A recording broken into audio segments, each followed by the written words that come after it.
কোনো ব্যক্তির যদি পাহাড়ের সমানও ঋণ থাকে, এই দোয়া যদি আমল করে আল্লাহ পাক ওই ঋণও শোধ করে দিবেন ইনশাআল্লাহ।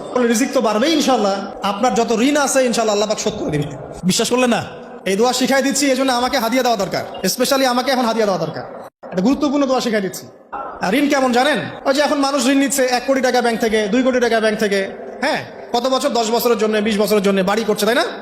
তার ধারণা এমন যে সে মারা গেলে তার ঋণটা কেউ না কেউ শোধ করে দিবেই দিবে, তাই তো? আর আল্লাহ রসুল কি বলছেন দেখেন, একজন মারা গেছেন, নবী সাল্লাল্লাহু আলাইহি ওয়াসাল্লামের সময় একজন মারা গেছেন। তো নবী করিম সাল্লাল্লাহু আলাইহি ওয়াসাল্লাম বলছেন, এই ব্যক্তির কি কোনো ঋণ আছে? একজন সাহাবী বলেন, হ্যাঁ ইয়া রাসূলুল্লাহ, তো ঋণ আছে। নবীজি বললেন, তোমরা ওর জানাজা পড়ো, আমাকে ডেকো না, তোমরা ওর জানাজা পড়ে নাও, আমি জানাজা পড়তে চাচ্ছি না। আমি এখন কেমন করে আপনাকে বুঝাবো ঋণ কত ভয়ঙ্কর জিনিস? আপনি যে ব্যাংক থেকে 3-4 কোটি টাকার লোন নিয়ে রাখছেন, লাখ লাখ টাকা লোন নিয়ে বসে আছেন, দিব্যি সুখে বসে আছেন, এমন চিন্তায় যে আপনার মৌত হবে না। আর নবী সাল্লাল্লাহু আলাইহি ওয়াসাল্লাম সময়ে একজন মারা যাচ্ছেন, তিনি বলছেন তোমরা জানাজা পড়ে নাও, আমি জানাজা পড়তে চাচ্ছি না। মানে ঋণগ্রস্ত ব্যক্তি জানাজাও তিনি পড়তেন না। তারপরে একজন এসে বললেন, ইয়া রাসূলুল্লাহ, আমি তার ঋণ শোধ করে দিব, তার যা ঋণ আছে আমি শোধ করে দিব। তখন নবী এসে জানাজা পড়লেন সাল্লাল্লাহু আলাইহি ওয়াসাল্লাম। তো আপনার এই কোটি কোটি টাকা ঋণ শোধ করার লোক তো রেডি আছে নাকি? আছে না?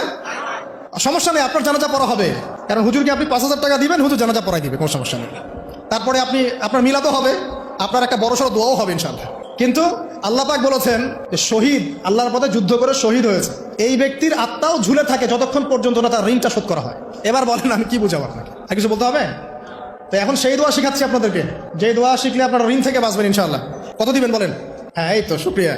দোয়া করবেন যেন আল্লাহ পাকের দিনটাকে আল্লাহর জমিনে প্রতিষ্ঠা করতে পারে।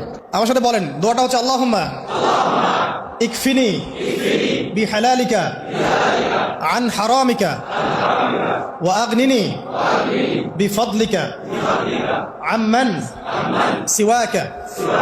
এই দোয়াটা ছোট না, এটা মুখস্থ করবেন, সেজদায় পড়বেন, নামাজের সেজদায় পড়বেন, আত্তাহিয়াতু দরুদ শেষ তারপরে পড়বেন, নামাজ শেষে হাত তুলে করবেন, যখন তখন শেষ রাতটা করবেন। ইনশাআল্লাহ দেখবেন আপনার ঋণ বলতে কিছু থাকবে না ইনশাআল্লাহ। যদি থাকেও, বড় কোনো ঋণ থাকেও, আল্লাহ পাক অন্য কোনো মাধ্যমে এটা শোধ করার ব্যবস্থা করে দিবেন ইনশাআল্লাহ। আমার জীবনে এমন ঘটনা ঘটেছে, এটা এখন গল্পটা মনে পড়ে গেল তাই বলছে, যে 1,20,000 টাকা ঋণ আছে আমার, শোধ করার কোনো অপশন নাই। আচ্ছা, আমার চোখে ধরা পড়ছে না যে 1,20,000 টাকা আমি কেমনে দিব। কি হলো, হঠাৎ করে আমরা একটা সার্কুলার দেখলাম যে সারা বাংলাদেশে ইসলামিক ট্যালেন্ট খোঁজা হচ্ছে। 2000 এটা মনে হয় 17 কি 18 সালের কথা, হ্যাঁ 18 না, আচ্ছা 18। তো হ্যাঁ, আলোকিত কেন।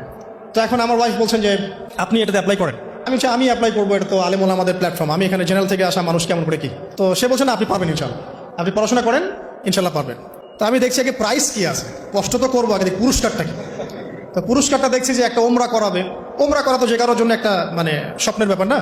ওমরা করা তো সবাই আমরা খুব পছন্দ করি, আল্লাহ পাক আমাদেরকে বেশি বেশি ওমরা করার তৌফিক দেয়। আর লেখা আছে যে ফার্স্ট প্রাইজ 3 লাখ টাকা, second prize 2 lakh, third prize